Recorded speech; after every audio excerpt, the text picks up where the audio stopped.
1, 2, 3, come on. ¿Qué tal amigos? Bienvenidos a una emisión más de Fútbol Total Radio. 30 minutos de pura pasión con las mejores historias de este maravilloso deporte. Esta es la alineación de Fútbol Total para este partido mundialista. Con el número 1, el guardián de la cabina, su servidor, Osvaldo Fragoso. Con el dorsal número 10, el volante creativo, Marco Campuzano. Con la casaca número 4, el señor de las redes, Mario Iván Martínez. Con la camiseta número 5, el crack que lleva la música por dentro, Esteban Lozano. Y con el 7, el táctico, el editor del medio campo, Jorge González.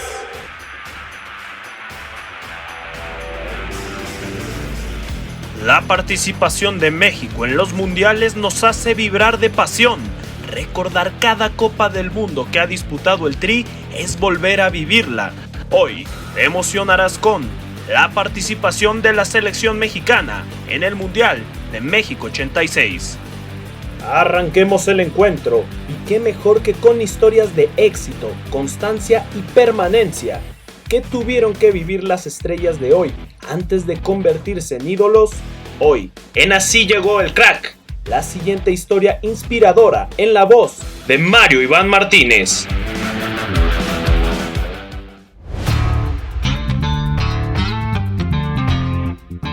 ¿Qué tal, amigas y amigos de Fútbol Total? Yo soy Mario Iván Martínez y les doy la bienvenida a una nueva edición de Así Llegó el Crack. En esta ocasión conoceremos un poquito más sobre los orígenes de Francisco Javier el Abuelo Cruz, quien fue campeón de goleo con Rayados y uno de los pocos futbolistas que jugó para Monterrey y Tigres y se ganó el cariño de ambas aficiones. Además, fue mundialista con el Tri en 1986, un verdadero ídolo. Francisco Javier Cruz, mejor conocido como el Abuelo, nació en el Cedral, en San Luis Potosí, el 24 de mayo de 1966. Es el octavo de 10 hermanos, de familia unida, sin lujos, pero rodeados de gran cariño. Su papá trabajaba para una empresa de cementos y junto a su mamá siempre intentaron educar de buena manera a sus 10 hijos. Cuando Javier tenía 5 años, se mudaron a Monterrey. Todos dormían en un solo cuarto, pero a pesar de algunas carencias, él asegura que pasó una infancia muy feliz. Era un fanático del Chavo del Ocho, podía salir a jugar y divertirse sin preocupaciones en una colonia donde conocía a la gran mayoría de vecinos y a otros niños con los que pasaba el rato. Ahí comenzó sus estudios. Pasó por primaria y secundaria con buenas calificaciones. Se consideraba un gran estudiante, siempre dispuesto a participar y ser parte de las actividades académicas, culturales y deportivas, cosa que le permitió que su papá le diera permiso para practicar fútbol. No solo era muy perspicaz para la escuela, el abuelo era muy inquieto, el más travieso de todos sus hermanos. Le gustaba ayudar a los vecinos, hacer algunos mandados y siempre estar en movimiento. Además del balón, era bueno para la música, algo que le gustaba y era parte de su familia. Su primera incursión en un equipo de fútbol se dio a los 9 años, cuando un señor lo vio jugar con sus hermanos en la calle y quedó fascinado con su manera de golpear el balón. Los invitó a formar parte de este equipo y les prometió que por cada gol que anotaran les regalaría una hamburguesa. A partir de ahí, cada fin de semana sería de partido. 3 años más tarde, Francisco Javier junto a uno de sus hermanos acudieron a hacer pruebas a las fuerzas básicas de Monterrey. Solo el abuelo fue seleccionado, y en ese momento su vida comenzó a tener algunos cambios. Los directivos ayudaban a la familia con algunas despensas y los hábitos alimenticios fueron diferentes para él. A sus papás les comentaron que podían tener en él un diamante en bruto que podría llegar lejos en el fútbol y dejarles dinero si se esforzaba. Ya en las fuerzas básicas lo ponían a competir en partidos contra jugadores de 15 años, algo que le ayudó a soportar patadas y enfrentar retos grandes en la cancha. A los 16 años llegó la firma de su primer contrato. Había varios equipos interesados en él, América y Necaxa entre ellos, pero Rayados quería mantener a su joya en sus filas y le ofrecieron 1 millón de pesos. Con aquella cantidad les compró una casa a sus padres y dejó el manejo del dinero en manos de su hermana, quien era abogada. Javier no se preocupaba por lo que iba a ganar. Él quería contagiar su alegría en la cancha y demostrar su calidad como delantero, principalmente por las bandas. A los 17 años, en la temporada 83-84, llegó el debut en Primera División en un partido ante Atlas, y marcó la diferencia al dar 3 asistencias en aquel partido. Desde aquel momento, su ascenso no paró. Fue pieza clave para el primer campeonato de Rayados en 1986, mismo en el que fue campeón de goleo con 14 anotaciones. Su nivel lo llevó a España con el Logroñés. Posteriormente regresó a Monterrey, pasó por el acérrimo rival y se ganó el reconocimiento de la afición de Tigres. También tuvo una etapa en Atlante y en el CSKA de Moscú, y para finalizar su carrera volvió con la pandilla. Con la selección mexicana, el abuelo entró en la convocatoria para el Mundial de 1986 y aunque no fue titular durante el torneo, tuvo algunos minutos. Y además, en el partido de cuartos de final ante Alemania, luego de que la afición presionó para que ingresara al campo, marcó un gol. Una anotación que pudo cambiar la historia de aquel juego, pero que fue anulada por una supuesta falta de Hugo Sánchez durante el desarrollo de la jugada. También fue decisivo en la clasificatoria a la Copa del Mundo de 1994, pues un gol suyo ante Canadá permitió al Tri ir a aquel mundial. Lamentablemente, las lesiones hicieron que tuviera un retiro muy temprano, apenas a los 33 años de edad, pero sin duda fue uno de los jugadores consentidos de la afición, el gran Abuelo Cruz. Amigas y amigos, hasta aquí esta edición de Así Llegó el Crack. Yo soy Mario Iván Martínez y los espero en la siguiente.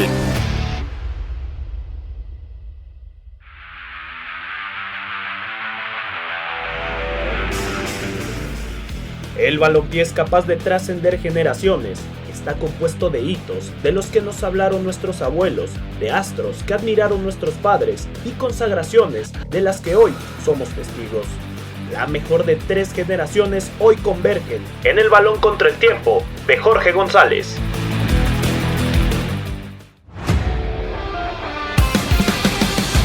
Hola, ¿qué tal amigas y amigos de Fútbol Total y Octava Sports? Les habla Josh González en una emisión más del Balón contra el Tiempo en Fútbol Total Radio. Para esta edición de México en los Mundiales hablaremos de México 86, única ocasión en la que el Tri ha disputado el tan anhelado quinto partido. Pero para alcanzar dicha instancia se necesitó de varios factores y de una estrategia que les platicaremos en esta edición del Balón contra el Tiempo. Dicha estrategia corrió a cargo de Velibor Bora Milutinovic, entrenador serbio que conocía el fútbol mexicano gracias a su histórico paso por Pumas como jugador y entrenador. La fórmula ganadora se basó en 3 pilares fundamentales. 1. Plantel sólido y de líderes.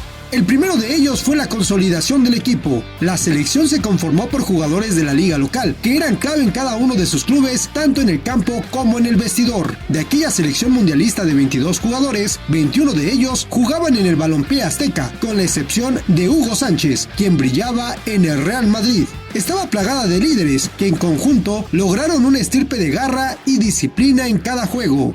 La base de aquel representativo fue del América, el equipo del momento, y de Pumas, que eran bien conocidos por Bora. Destacaban Carlos Hermosillo y Cristóbal Ortega por los azul crema, y por los universitarios Luis Flores y Manuel Negrete.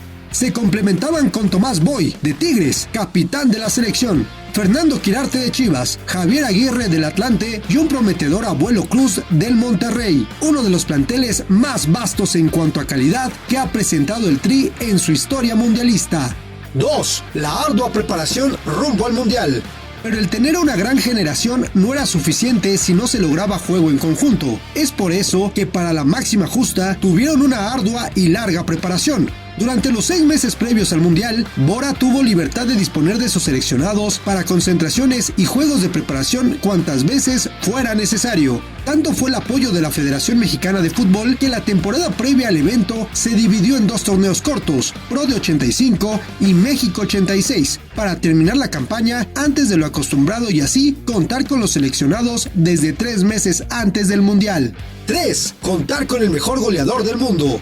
Y la tercera consigna era que dicho equipo conformado de talento de la Liga Mexicana fuera complementado por el mejor goleador del planeta en ese momento, Hugo Sánchez. La realidad es que la llegada de Hugo a días de la justa no cayó de la mejor forma en el grupo. Él trabajaba de forma especial y por separado, mientras que sus compañeros, que llevaban semanas de trabajo en un estilo de juego, sentían que la presencia del Pichichi podría ser prescindible. Sin embargo, no podían darse el lujo de dejar de lado su magno talento, lo que completó una fórmula que buscaba más que realizar un buen mundial. Hacía sentir en el ambiente que México podía hacerse del título en su propia casa. Fue así que el Tri siempre fue acompañado por la afición en cada uno de los juegos en México 86. Primero con triunfo pletórico ante Bélgica, luego con amargo empate ante Paraguay, con tristemente recordado penal fallado de Hugo, y victoria sobre Irak para avanzar como líderes. Su siguiente juego lo encararon con la misma confianza y seguridad, en el que hasta hoy es el único juego de octavos de final que ha ganado México en los mundiales.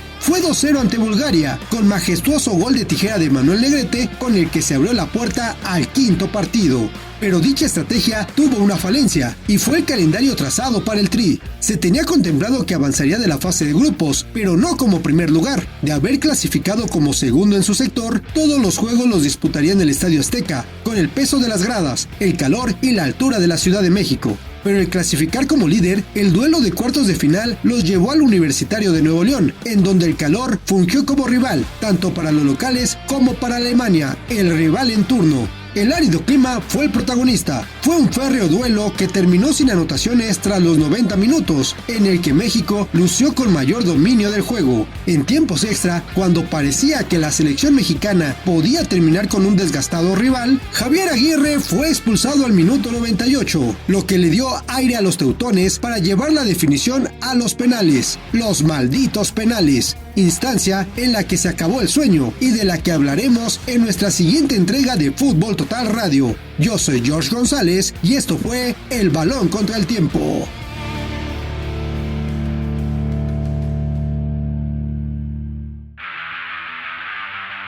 Abordemos las historias de aquellos que aparecieron entre destellos. Algunos fueron estrellas fugaces, otros ascendieron, pero no supieron mantenerse en lo más alto del firmamento y con el tiempo desaparecieron.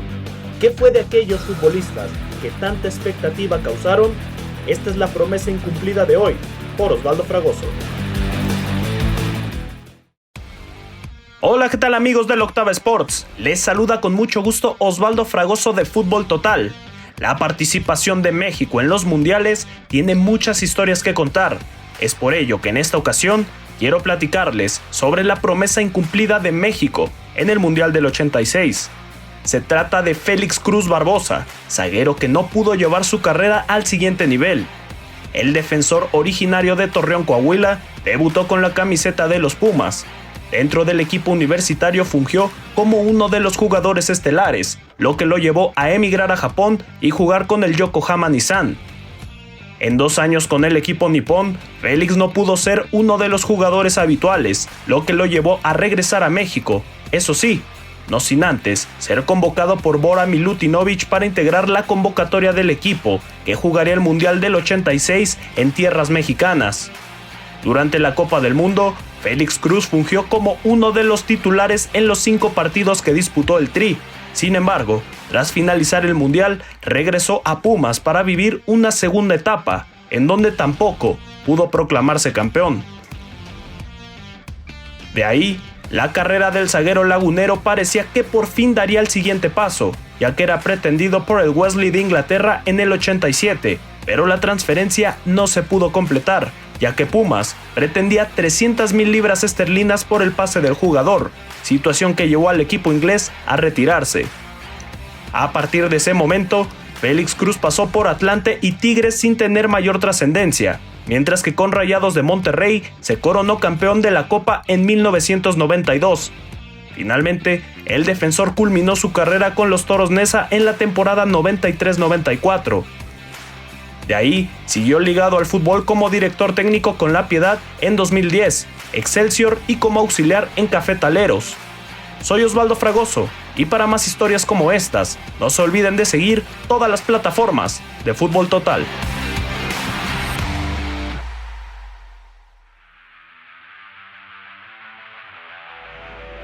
El fútbol femenil crece y mejora día con día, principalmente por la dedicación de todas sus futbolistas. Cada una de ellas es una historia de esfuerzo y talento. Estrellas del fútbol femenil. Marco Campuzano nos hablará de ellas.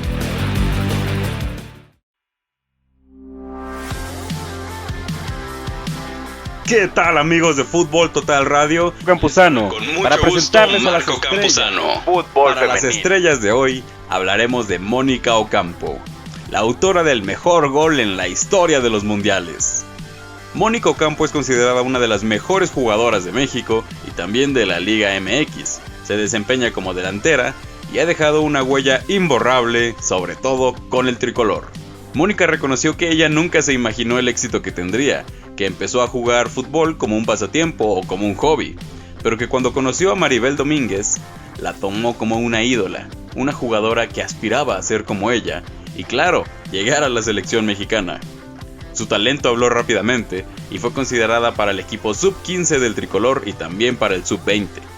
De hecho, en el 2006, su talento fue tan grande que la FIFA la reconoció entre las 20 mejores jugadoras del mundo. Posteriormente, el momento más importante para su carrera con México llegó en el Mundial de Alemania 2011.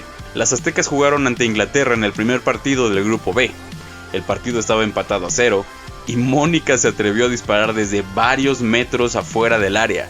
El esférico se elevó, tomó una ligera comba y entró en el ángulo superior derecho de la portería.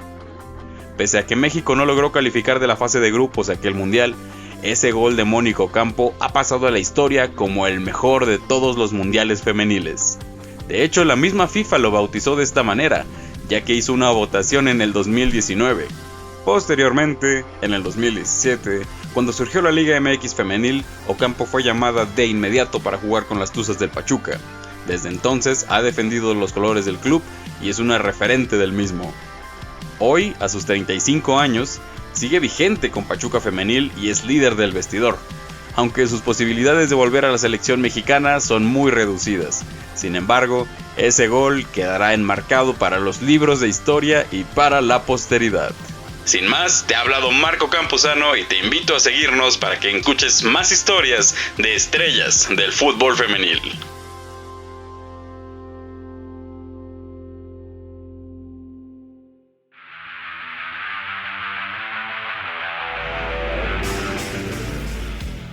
Entramos en la recta final de este programa y el partido lo tenemos ganado. En cuanto se escuche el silbatazo final, Esteban Lozano estará listo para hablar de aquellas canciones que han hecho vibrar a los estadios y a las aficiones en todo el planeta. Así suena el fútbol.